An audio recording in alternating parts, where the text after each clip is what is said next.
Pengamat militer ungkap keanehan Presiden Jokowi, percepat ganti Panglima TNI dan tunjuk Agus Subianto.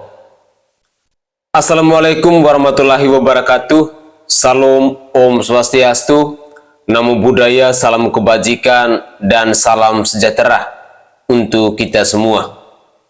Saudaraku sebangsa dan setanah air, para penonton kanal YouTubeku yang sangat saya hormati dan sangat saya cintai. Koni Rahakundini Bakri, atau yang sering kita kenal Koni Bakri, mengungkap keanehan dari Bapak Presiden Joko Widodo. Kenapa Pak Presiden mempercepat pergantian Panglima TNI, yakni Panglima TNI Laksamana Yudo Margono saat ini. Padahal Panglima TNI Laksamana Yudo Margono ini akan pensiun di tanggal 26 November. Tapi kenapa Presiden Joko Widodo mempersiapkan Panglima TNI yang baru, yakni Agus Subianto ini di tanggal 1 November. Menurut pengamat militer ini, beliau mengungkap bahwa ada keanehan yang terjadi. Ada apa sebenarnya dengan Bapak Presiden Joko Widodo?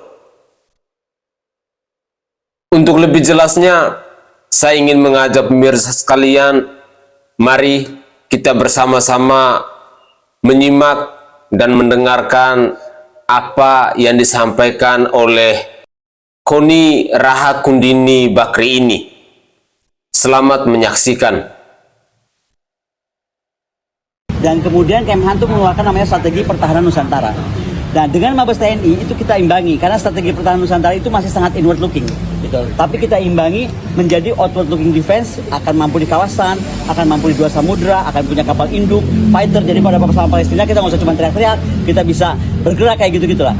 Jadi bisa sangat konsisten, terutama untuk pekerjaan Indonesia. Apakah kita mengejar kepentingan food and energy security kita ke Kutub Selatan yang bisa jadi hak kita, misalnya. Itu semua dilakukan Pak Yudo, malah dikrek kemarin 51 episode TNI itu menjadi dikrek yang menurut saya sangat keren karena menghasilkan sebuah final paper bagaimana merubah pertahanan kita menjadi angkatan perang lagi seperti di era Bung Karno. Nah, dari semua yang disampaikan oleh Pak Yudo Margono dan termasuk legacy ini buat saya aneh. Kenapa mesti dipercepat? With all due respect-nya, saya sangat menghargai kalau memang Pak Agus harus jadi Panglima. Kita nggak punya keberatan apapun. Tapi kenapa harus cepat-cepat Presiden melakukan ini? Ini menjadi pertanyaan saya yang kedua kepada Presiden Joko Widodo. Jadi pertama, apakah Presiden ini cawe-cawenya sampai sekian jauh gitu loh? Saya nggak ngerti juga ya. Karena walaupun itu hak beliau, tapi kenapa? Saya perlu tahu. Rakyat mesti tahu kenapa percepatan ini terjadi gitu. Karena kalau dari kepatutan tuh kayaknya, aduh kenapa sih gitu, orang tinggal berapa hari lagi juga pensiun gitu, kenapa sih nggak diterusin aja, kecuali Pak Yudo tadi melakukan sesuatu yang salah gitu. Jadi saya sih kalau mendengar tadi berita, saya sebenarnya dengar berita bahwa beliau tuh akan diganti tuh per awal November. Itu saya udah dengar dari 3 minggu lalu. Tapi saya pikir cuma rumors, orang-orang namanya pengen jadi ya pastilah ya. Tapi ternyata ini kejadian dan lebih cepat daripada awal November. Jadi buat saya pertanyakan juga kepada Pak Joko Widodo. Makanya gini lah Pak Presiden, kita supaya hiruk-pikuk ini berhenti, supaya people power yang saya khawatirkan nggak terjadi, mendingan Pak Presiden ngundurin diri deh. Jadi enak gitu loh. Jadi kita juga nggak punya suudzon. Nah, bener nggak?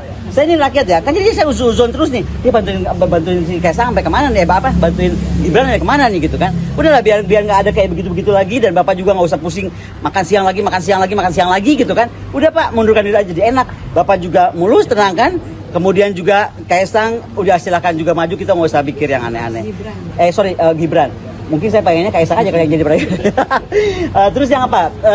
Soal sosok Pak Agus sendiri, sosok Pak Agus kan punya kedekatan nih dengan Pak Jokowi tersendiri. Nah, soal people power tadi, terus juga kekuasaan, ini kan isu yang bergulir terus. Yeah. Nah, apakah Mbak Koni ini melihat bahwa ada indikasi atau ancaman itu gitu ketika Pak Agus? Saya melihatnya gini ya, bagaimanapun tentara itu manusia yang disempurnakan, apalagi mencapai jenjang seorang panglima dan calon panglima.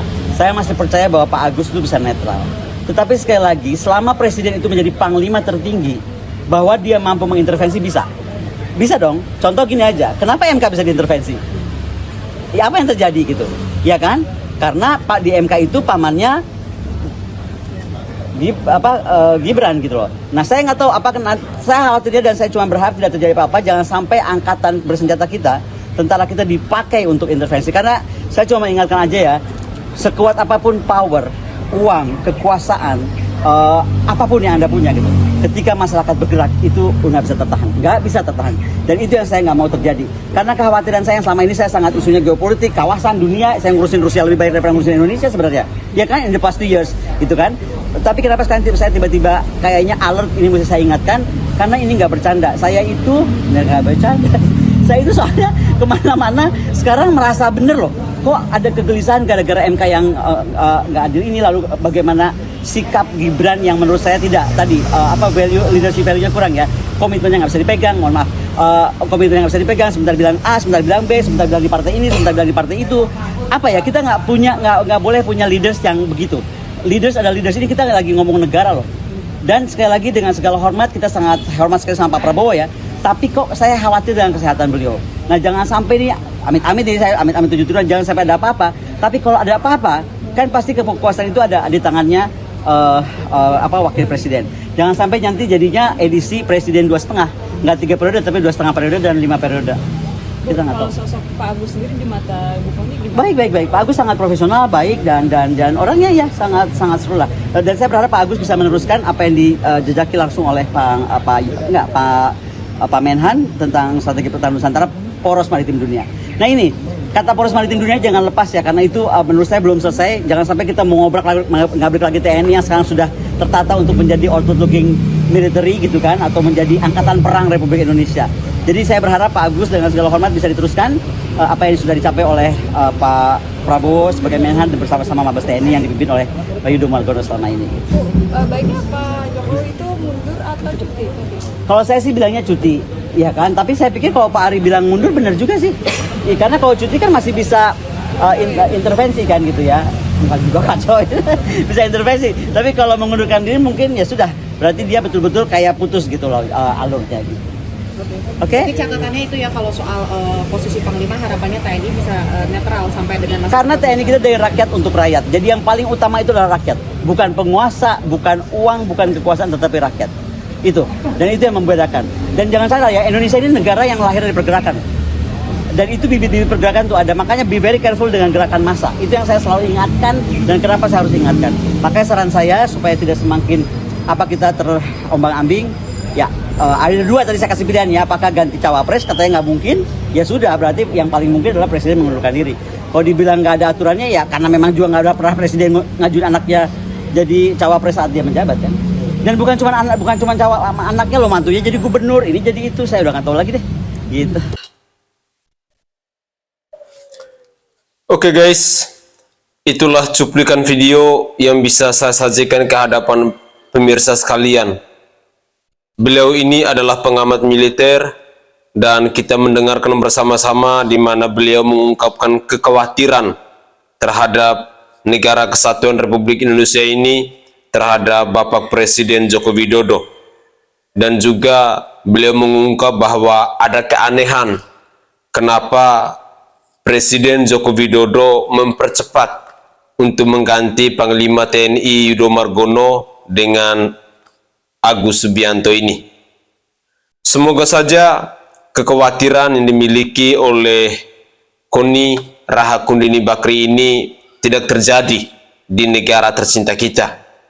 Kita berharap bahwa segala keburukan, segala sesuatu yang tidak baik tidak menimpa negara Indonesia.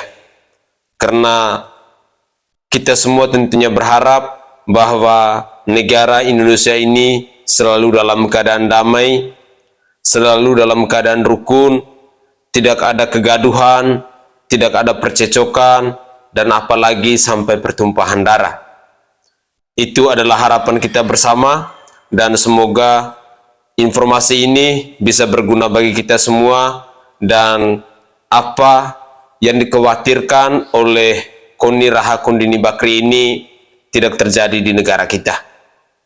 Begitulah kira-kira. Saya Zainai dari Provinsi Nusa Tenggara Timur. Saatnya kita yang rakyat jelata harus berani untuk bersuara. Salam hormat, salam NKRI, dan salam Pancasila untuk kita semua. Tetaplah semangat dan jangan pernah menyerah.